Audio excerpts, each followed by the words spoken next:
So I get this email the other day, and the subject line is, "You're killing me," in a good way. And my first thought, I don't know why, it was always like, oh my gosh, like this isn't good. This is a high priority email. Turns out it was a high priority email, but it just had a dynamite subject line, of which I'm actually borrowing. So thanks, Sean, who wrote in the email for that. But Sean goes on to say, he starts with a quote. He says, "Hey, Jimbo, it smells so good in here." And he's quoting his wife. He says, "I know I recently emailed you with some feedback and spots for improvement. I maintain those, but really need to focus on the complete cabin cleaner here." So just as an aside, I have gone back and forth with Sean a few times. He's a very nice guy. He had some critical feedback. I welcome that critical feedback. That is how I improve my brand. I actually really welcome that. And so we've gone back and forth on making sure he's using the products right, maybe where he could see where I could improve the products. And we've really just had a really cordial kind of email exchange, of which I really welcome you guys to do. I love interacting, and clearly it helps me with content like it is here. But back to the email, he says, "So I was cleaning up my apartment. I was mopping the floors, and I figured, let's try the complete cabin cleaner on wood floors and everything else. I mean, it's good for every car surface. Why not everything else?" Experience was literally fantastic. I used to have my apartment professionally cleaned, but we recently stopped. I used the complete cabin cleaner on my wood floors, glass table, air freshener, and to refresh carpets while vacuuming. My wife walks in and said, "It smells so good in here, like a freshly cleaned beach house when you go on vacation." Can't say I disagree. He goes on to say, "As I grow my detailing business towards becoming a full-time job," he's currently a teacher, "I'm trying to find quality products at a good price point. And to be honest, I shifted away from your brand based on price and performance. However, I think I was just not using them efficiently or in the best manner. I've tried 3 different soaps from competing brands that are supposed to be excellent at cleaning. While they are, the amount of foam the Super Soaper produces is just next level, and its cleaning ability is unmatched. Even with higher soaps, it really does hold its own quite well. Pure Magic Cleaner is one that I put on the shelf for a while, but I came back to it while detailing a Bentley. It really impressed me how it reinvigorated the shine on those wheels and removed brake dust. It also did a really nice job on the chrome on some old Packards I was washing for a client. I'm realizing the power of these products the more I use them." He goes on to talk about Tough as Shell. He wishes it had more shine, which is very interesting. I'll be totally honest with you on that, because I get feedback that is the exact opposite of that too. Much more than not enough shine is that it has a ton of shine. So again, shine is very subjective here. Anyway, he said, "Tough as Shell beats the hell out of every other ceramic spray I've ever used. I do wonder when the ceramic spray market bubble will pop." I don't think ever, Sean. "But when it does, yours will remain relevant because it actually repels dirt and maintains durability." And so he says, anyways, always tough running a business, as I know you know more than I do with Full Chemical brand. "I have some other car wash soaps to use, which foams well, but doesn't clean as effectively as yours, but all your products are still top tier in their class for now. And I include All Dressed Up. Please make it in a gallon." All Dressed Up in gallons is coming probably next month. So Sean is a part-time detailer. He's doing the right thing. He's trying to make it his full-time thing without quitting his full-time thing, which I think is a really, really good way. But it's very interesting. He's cleaning his apartment, and he has the thought, like we all do, like there's so many off-label uses for products that this is not too much of a stretch. I don't talk about off-label uses too much with my own product brand, only because it does add some confusion. And I think one thing that I've really been working hard on is getting my messaging more clear with my brand and my products and what they are capable of doing, where they fit in, where some of the limitations are, and being really honest and transparent about those.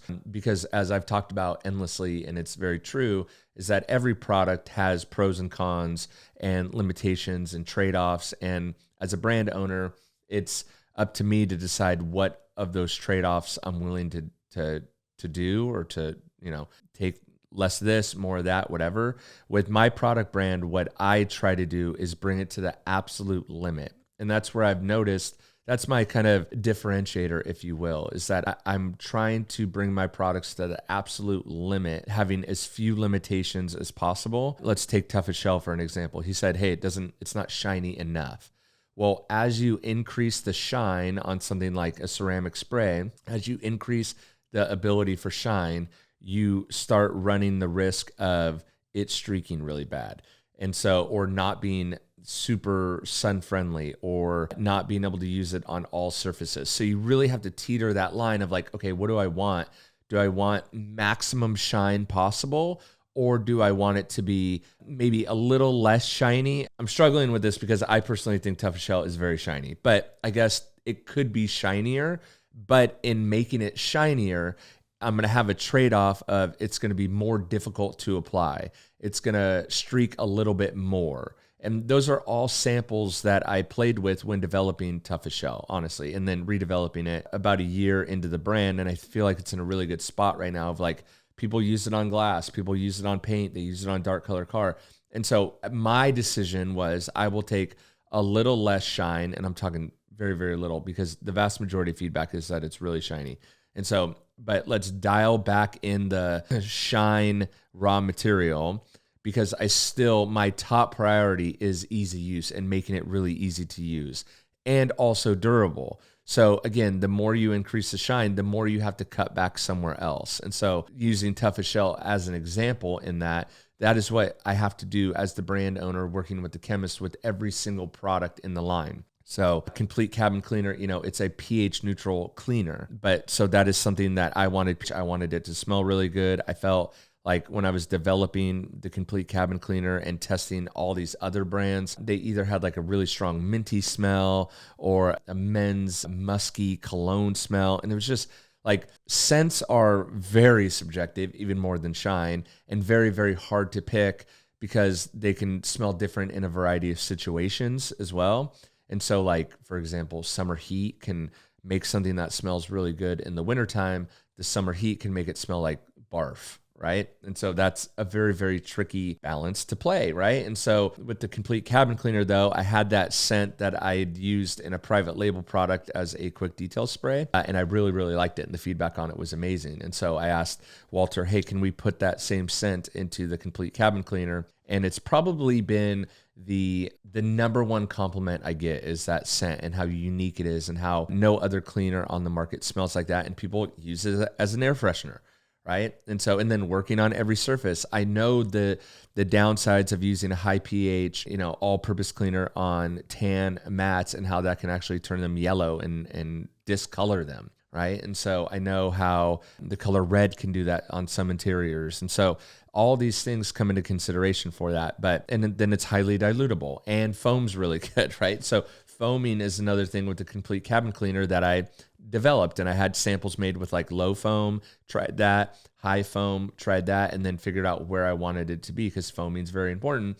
But foaming is just an added ingredient. It doesn't have anything to do with the cleaning ability, right? And so as he talks about the Super Soaper as well, like foam is important, but foam is one attribute of it. If the foam is not functional, so functional foam for me with the Super Soaper is that the foam is there to look cool, yes, but also it is there to make the product cling to the surface longer, which is helping it clean better. So the foam is functional. Same with the Complete Cabin Cleaner. It foams because the longer you have foam, the more you can work that product, and you're letting the chemistry and the chemical makeup of the product help you and aid you in cleaning that, right? So, and then obviously you want it to smell good, right? So I know, I tried everything from air fresheners, those little drop-in air fresheners, and I knew that there was kind of like two ways to go that were best for interiors, and that was either a citrus smell or like a fresh scent, not fresh laundry, but like fresh scent. And so that's why when the air freshies are more of a citrus smell, the Complete Cabin Cleaner is more of a fresh scent, but it smelled like a freshly cleaned beach house, right? Didn't smell like Fabuloso, right? And so I think that was pretty cool, right? So it's all my products, to be honest with you, are car products, but they're not just car products. They're all designed to not streak, not leave residue behind, smell good, be safe everywhere. So I have a ton of people that are using Pure Magic Cleaner on bathtubs, on shower door glass, on boats, on tractors. Gloss Boss, I was just talking to Landon today over Facebook Messenger. Landon he restores farm equipment. And so he is restoring tractors and farm equipment and applying the Gloss Boss onto those parts, right? Toughest Shell works really good on stainless steel appliances. So does the Complete Cabin Cleaner, right? It works really, really good on stainless steel appliances. I use it at home on I have a gallon at home. My wife uses it to help clean the house. I use it on stainless steel all the time. So one thing I really appreciate about Sean emailing me like this, and then his previous emails, and why I encourage you guys to email me all the time, is because of things like he said in his email when he said, I shifted away from your product, or from your brand rather. He said price was the main thing, right? And that's real. That is 100% what people do, right? Price is the first thing you see. It's your first reaction, but price can always be a strategy as well. And that's something that, again, I have to factor in as well, especially when I see competing brands running monthly sales, right? And a monthly sale tells me, or a constant sale tells me, is that you're trying to boost the numbers to look good because you're probably going to sell, right? And so the strategy for them is to constantly run a sale, constantly build hype, because they are trying to sell their business in 3 to 5 years, and they want those numbers to look big without knowing the nitty gritty that you've discounted your products forever for those 3 to 5 years, right? And so pricing really becomes a strategy, just like every other part of the business. And so I feel like I have priced my products competitively, and most importantly, so that my brand can be profitable, so that my brand can sustain for the long term. So this is a little inside baseball, but my strategy on my products and my pricing is that I want my products to be top tier, right? The multifunctional products that are innovative products that I'm building from the ground up, right? Every single one of my products have been built from the ground up, and they take a long time. So a protector wax style product that I've been developing and working on right now, I've been in development for 6 months. A picture perfect polish took a year to develop, right? And so I have to take that into consideration, on top of I'm not cheaping out on the raw materials. Perfect example. I say it all the time. The picture perfect polish has no scent. It does not smell like solvent. Why? Because I used a solvent, an odorless solvent. That odorless solvent is more expensive than the classic solvent that everyone else uses in their polish. But it was important to me that the polish didn't smell like solvent, because I don't like that. I don't like using a smelly solvent in my polish. I don't think it's good for us.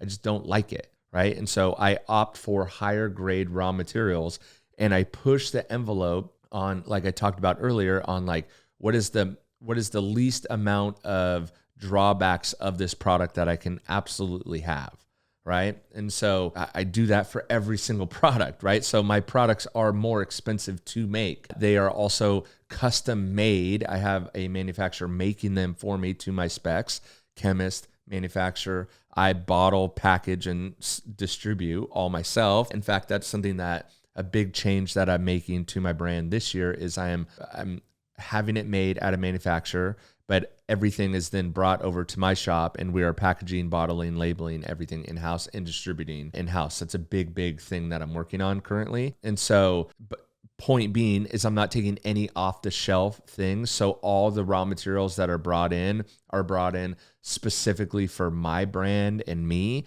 And then that means every time a batch is made, it's made only for me. So these are made in big vats. And so again, maybe this is too much information in insider baseball, but when we're making the products, we make a ton at a time, like a lot. And so that requires a lot of raw materials, a lot of everything, a lot of labor to make them, a lot of containers to put them in. And so all that has to come into the price of the product. But also, I am here for the long haul. I have no investors. I have nothing. It's just me cash flowing my business. I have to be profitable from the get-go. And so it takes time for R&D. It takes time to do these videos. It takes money to do that. And so by charging and pricing strategically, I am putting profitability in that, so that I could pour that profitability back into the business. And so when you are supporting the brand, you are supporting me to continue to do that. But in return, what I am doing, and I am giving you products that are maxed out on every angle, right? And I'm in this for the long term. And so I want you to have success, so that when Sean says stuff like, I came back because the foam is next level, the cleaning is better than everyone else, I'm like, okay, not only does it look cool, but it actually works, right? And so when he says stuff like, I shelved it for a little while, but now I came back and I'm starting to realize that your products are top tier in their class. And if this, what did he say? If this ceramic spray market bubble pops, yours will remain relevant because it actually repels dirt and maintains durability. If everything collapses, yours will stay relevant because it actually works. And so that is such a simple remark, but that is such a point that I wanted to make of like, yeah, my products, sure, it foams great. It's called the Super Soaper. Everything's fun. The brand is super fun. But the cherry on top is that they actually freaking deliver and they actually freaking work, right? And so whether it's used on a Bentley or an old car, it just works. And so I think it's fair that he says, hey, if you're going to nitpick anything, it could be shinier. He says he's using some liquid sealants, but again, shine is subjective. A lot of the feedback is that the shine is really good. And it's actually something that I've worked on because when you guys email me things like this, I actually read it, take it into consideration, and then have the ability to change it. So I have the ability to change it on the next batch. I don't need to wait for a version 2. I don't need to wait for a version 3. I don't need to wait to sell out. I can literally change it on the next batch. And that's, I think, an unfair advantage that I have as well with my brand is I have the agility to do that, to change it quickly, to switch it up, to take your feedback that you guys are telling me and then incorporate that right away. Obviously, I have to weigh that feedback sometimes, like Sean with his shine. Am I going to go in and change toughest shell in any sense to get more shine? 1, I've already tried that. 2, I'm not going to because the vast majority of the feedback has been positive on the shine. And I'm not willing to risk the durability or risk the ease of use on that specific product. But like when it comes to the protector wax, I'm still in development for that. I think the formula is where I want it. I'm working on the label and the mock-ups, and that will become available for pre-sale soon. But again, I'm just as eager to get that up for pre-sale as you are to pre-sale to buy it. And so, but this stuff takes time. So I appreciate the continued feedback and the continued support for the brand. I'm seeing more and more of this happen of people kind of circle back as I get into the 3rd year of having the brand. It's hard because you do have to hype your own products to get awareness. Sometimes that hype can backfire. But as we've already started to see recently, there's product brands going under. You don't hear about them anymore. Products that you love, that you have good feedback on, the brand doesn't exist because they price themselves too cheap or for whatever. There could be a whole host of reasons why brands go out, right? But I'm in it for the long haul. So I appreciate feedback like this. I appreciate support. I know sometimes I get eager to hype up stuff and that can sometimes backfire. I'm trying to get better with my messaging, more clear with my messaging. And it really helps to use stories and feedback like this to help me make my messaging clear and kind of help me get the points across that I'm trying to get across. So Sean, I appreciate your email. Everyone else watching, I appreciate your guys' feedback. I appreciate you guys reaching out, reaching in, and I try to respond to every email. I'll admit it's getting harder and harder, but customer service is one area I will never outsource. I love interacting with you guys, and I think what you guys write in is massive. So that's one thing I will never, ever outsource. In fact, I'm looking at bringing more stuff in-house, not less. So with that, hope you guys enjoyed that episode. You're killing me in a good way. What a great subject line. And with that, I'll catch you guys on the next one. Thanks for watching. Thanks for listening. See ya.